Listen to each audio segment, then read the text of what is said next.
حضرت مختار رضی اللہ تعالی عنہ کے بارے میں مختلف روایات ہیں۔ حضرت مختار کی مدح میں بھی ہیں، تعریف میں بھی ہیں،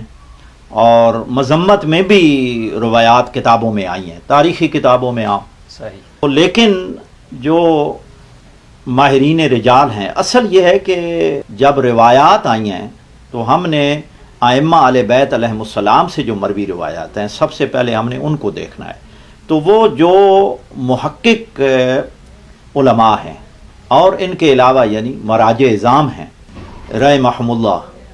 ان کی رائے یہ ہے کہ حضرت مختار بن عبید ثقفی رضی اللہ تعالی عنہ کے جو مذمت میں آئی ہیں روایات، وہ تمام کی تمام ضعیف ہیں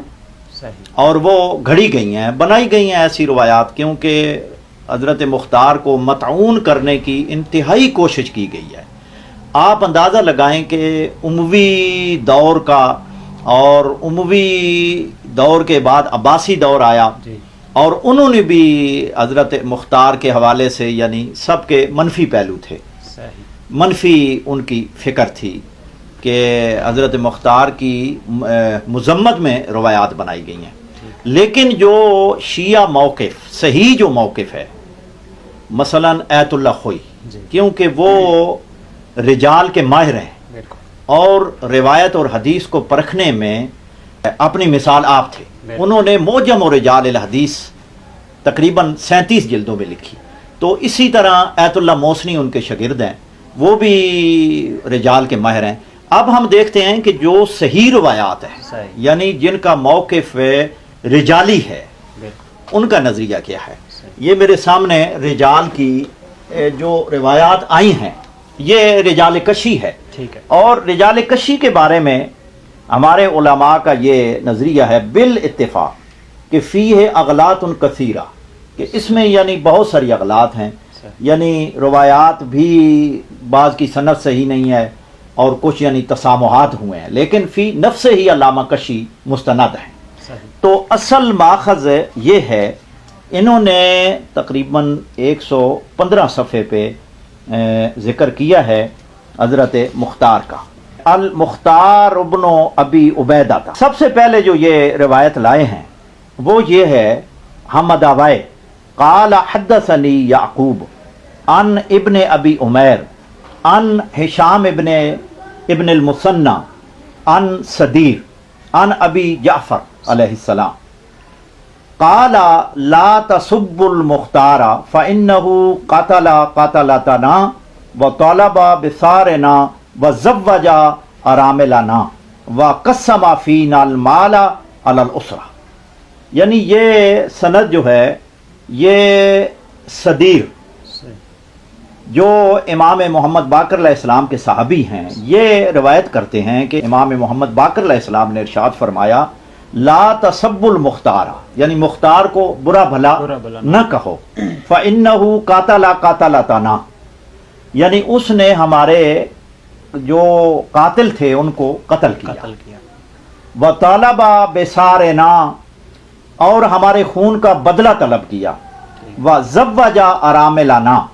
اور ہماری بیواؤں کی شادی کروائی، وقسم فینا المال علی الاسرہ، اور مشکل حالات میں ہمارے درمیان مال تقسیم کیا۔ یہ پہلی روایات علامہ کشی لائے ہیں، اور یہ روایت سند کے اعتبار سے بالکل ٹھیک ہے، اس کی سند ٹھیک ہے۔ مثال کے طور پر علامہ ہلی جمال الملت والدین ابو منصور حسن بن یوسف بن علی بن مطہر، علامہ ہلی نے اپنے رجال کی کتاب میں جو اس روایت کے بارے میں لکھا ہے، یہ انہوں نے 2 قسمیں کی ہیں۔ یہ ہے خلاصۃ الاقوال فی معرفت الرجال، علامہ ہلی رحمۃ اللہ علیہ کی ہے، تو یہ انہوں نے ذکر کیا ہے، اس میں صفحہ 82 ہے جی۔ یہ انہوں نے 2 قسمیں بنائی ہیں اس کتاب میں، اور جو القسم الاول ہے اس میں ان روات کا تذکرہ کیا ہے کہ جو قابل وثوق ہیں، ثقہ ہے، اور اس میں 27 فصلیں ہیں۔ جو دوسری قسم بنائی القسم الثانی، اس میں ضعفاء کا تذکرہ ہے کہ جن کی راویوں کی مذمت کی گئی ہے. لیکن علامہ ہلی نے حضرت مختار بن ابی عبیدہ ثقفی رضی اللہ تعالی عنہ کو پہلی قسم میں ذکر کیا ہے. یعنی علامہ ہلی کے نزدیک یہ ثقہ ہے اور ان کی یعنی تعریف کی ہے انہوں نے. اب یہ میرے سامنے ہے الباب الثامن المختار، یہ علامہ کشی کے حوالے سے یہی روایت انہوں نے لکھی ہے. المختار ابن ابی عبیدہ رول کشیو ان حمد اوے ان یعقوب ان ابی عمیر ان ہشام ابن المثنی، یہی روایت ہے. اس روایت کے ذیل میں یہ لکھتے ہیں وہذا الطریق حسن، یعنی یہ اس روایت کا جو سلسلہ سند ہے یہ یعنی حسن درجے کا ہے. گویا ان کے ہاں یعنی یہ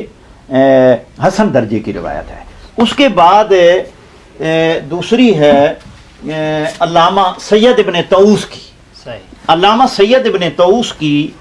کتاب ادھر ہوگی التحریر الطاؤسی، اس میں علامہ سید احمد بن موسیٰ آل طاؤس 7ویں صدی ہجری کے یعنی بہت بڑے محدث ہیں، اور انہوں نے حضرت مختار کے حوالے سے یہی روایت لکھی ہے. آئیے دیکھتے ہیں یہ کیا فرماتے ہیں. انہوں نے یہی روایت سب سے پہلے یہی نقل کی ہے. اس کے بعد فرماتے ہیں اقولو ھذا حدیث حسن الطریق، یہ حدیث کہ جس میں امام محمد باقر علیہ السلام ارشاد فرما رہے ہیں کہ مختار کو برا بھلا نہ کہو، یہ علامہ ہلی رحمۃ اللہ علیہ اور اس کے بعد علامہ سید ابن طاؤس صاحب الحوف جن کی یعنی مقتل میں کتاب ہے،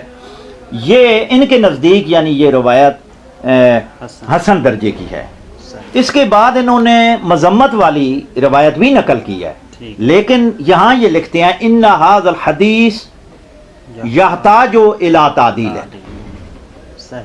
یعنی یہ تعدیل کی محتاج ہے. گویا ان کے ہاں اس روایت پر جرح ہے، علامہ سید ابن طاؤس کے ہاں بھی. اور علامہ ہلی کا بھی موقف یہی ہے کہ جو ان کی مدح میں ہے اس یعنی موقف کو اختیار کیا ہے. اس کے بعد عصر حاضر کے آیت اللہ العظمی سید ابو القاسم خوئی قدس سرہ شریف کی کتاب ہے معجم رجال الحدیث. اب وہ انہوں نے بھی اس روایت کے ذیل میں یہی لکھا ہے کہ ان کا بھی موقف یہ ہے کہ جو مذمت میں روایات آئی ہیں، یعنی یہ معجم رجال الحدیث ہے، جلد نمبر 18 ہے، صفحہ نمبر 108 تا 116 پہ انہوں نے بحث کی ہے حضرت مختار کے حوالے سے. تو انہوں نے یہ روایات لکھی ہیں اور ان کا بھی موقف یہی ہے کہ جو حضرت مختار بن ابی عبیدہ ثقفی رضی اللہ تعالی عنہ کی مدح میں ائمہ علیہم السلام سے مروی روایات ہیں وہی صحیح ہیں. اور آگے یہ لکھتے ہیں ان کی مذمت میں جو روایات آئی ہیں، یہ لکھتے ہیں کہ وَهَذِهِ الرِّوَایَةُ ضَعِیفَةُ الْإِسْنَادِ جِدًّا، یعنی جو روایات مذمت میں ان کی آئی ہیں وہ انتہائی درجے کی ضعیف روایات ہیں. اور انہوں نے بھی اپنا موقف یہی اختیار کیا ہے کہ جو مذمت میں روایات ہیں جن میں حضرت مختار کی مذمت ہوتی ہے وہ تمام کی تمام یعنی ضعیف ہیں از لحاظ متن اور از لحاظ سند. اسی طرح ایت اللہ موسنی ہیں، انہوں نے اپنی کتاب میں المعتبر من بحار الانوار اس میں وہ روایت لائے ہیں حضرت مختار کی جو مذمت میں ہے، ایک روایت لائے ہیں کیونکہ انہوں نے پہلے یہ لکھی تھی. اس کے بعد انہوں نے معجم الاحادیث المعتبرہ لکھی ہے بعد میں. تو بعد میں جب حضرت مختار کی مذمت میں وہ جو روایت لائے ہیں نیچے اس پر یعنی جرح کیا انہوں نے کہ یہ روایت از لحاظ سند بھی ٹھیک نہیں ہے اور از لحاظ متن بھی ٹھیک نہیں ہے. اس کی یعنی پہلی جلد میں کیونکہ 8 جلدوں میں ہے وہ، اور اس کی پہلی جلد میں ایت اللہ موسنی نے بھی اس یعنی روایت کی جو مذمت میں ہے اس کی یعنی تکذیب کی ہے اور اس کی سند کو کمزور اور ضعیف شمار کیا ہے۔ اس کے بعد ان کا جو موقف ہے ایت اللہ موسنی کا بھی یہی موقف ہے کہ حضرت مختار رضی اللہ تعالی عنہ کی ائمہ علیہم السلام سے جو مدح کی روایات ہیں وہ معتبر ہیں اور وہی قابل قبول ہے، کیونکہ اصل مسئلہ یہ ہے کہ اس میں جن علماء نے حضرت مختار کی مذمت میں روایات کو زیادہ اہمیت دی ہے ان کو چاہیے کہ وہ اصول حدیث، قواعد حدیث اور اصول رجال کو مد نظر رکھتے ہوئے ان روایات پر نظر ثانی کریں اور اصول و قواعد اور ضوابط کے تحت ان روایات کو دیکھیں، اور جو مذمت والی روایات ہیں وہ اصول حدیث اور اصول رجال کے یعنی قواعد و ضوابط پر پوری نہیں ہوتی۔ تو یہ بنو امیہ کی گھڑی ہوئی روایات ہیں، کیونکہ حضرت مختار نے جو مارکہ فتح کیا ہے قاتلان امام حسین کا یعنی جو انتقام لیا ہے، اور اسی میں رجال کشی میں ایک روایت ہے وہ میں آپ کو دکھاتا ہوں۔ رجال کشی ہاں یہ ہے، اسی میں آگے آپ اندازہ کریں کہ یہ ہے روایت یعنی رجال کشی کی کہ حضرت امام جعفر صادق علیہ السلام سے، اور اس کی سند بھی ٹھیک ہے، پورا سلسلہ سند ہے عن جارود ابن المنذر عن ابی عبداللہ علیہ السلام، امام جعفر صادق علیہ السلام قال مم تاشتت فینا ہاشمیۃ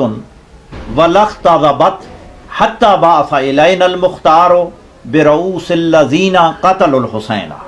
ہم میں ہاشمی خواتین میں سے کسی نے کنگھی نہیں کی اور نہ ہی غضاب کیا، حتی بعث الینا المختار برؤوس الذین قتلوا الحسین، حتیٰ کہ مختار رضی اللہ تعالی عنہ نے ان لوگوں کے سر کہ جنہوں نے امام حسین علیہ السلام کو شہید کیا ان کے سر ہمارے پاس نہیں بھیجے۔ اس وقت تک ہاشمی خاندان کی کسی یعنی خاتون نے نہ ہی سروں پہ کنگھی کی اور نہ ہی حساب لگایا، اور یہ تو تاریخ کامل ابن اسیر میں بھی ہے، اور یہ روایت سندن ٹھیک ہے جس کو ایت اللہ خوئی نے بھی صحیح کہا ہے اور ایت اللہ آصف موسنی صاحب نے بھی صحیح کہا ہے، اور باقی مراجع بھی اس کو یعنی صحیح کہتے ہیں۔ جی وہ انہوں نے یہ کہا کہ اللہ تعالیٰ ان پر رحم کرے،